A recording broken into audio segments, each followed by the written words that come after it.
One thing I didn't respect about marriage is how it changes the really small things, like things you don't even think about.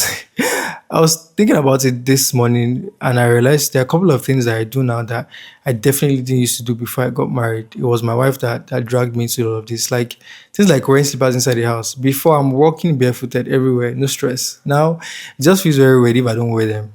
And then face wash. I used to think soap is soap. Like soap does the job, but apparently no, there are levels to these things. And then a face wash does a better job than a regular soap. And my wife has told me several times that I should take my skincare very serious. I mean, if you watch a recent video, you realize that she just stocked up. And then there's one rinsing your mouth directly from the tap while brushing.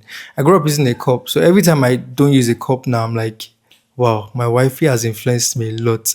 And something I don't even understand at all first is rinsing clean utensils before you use them. Like, but they're already clean now. Why do I have to clean them again? In my defense, the heat would kill whatever germ is in the spoon or the pot or whatever. And there's one more thing which is very, very, very interesting. Sleeping without clothes. That one. I would just say marriage will teach a lot of things. Wifey has told me times without numbers, no sleeping with clothes on. And it's actually very healthy for your marriage. For me, I would say one thing I've taught her is that adding salt to your plantain is actually better than when you don't add salt to your plantain when you fry them.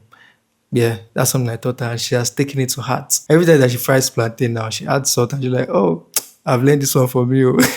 And I'm really excited about that. But honestly, it's not the big things that really hits you sometimes. It's just these small everyday habits. You know, these habits that slowly becomes your life. If you can relate to this, married folks out there, what is that one thing that you've learned from your spouse that has become part of your life?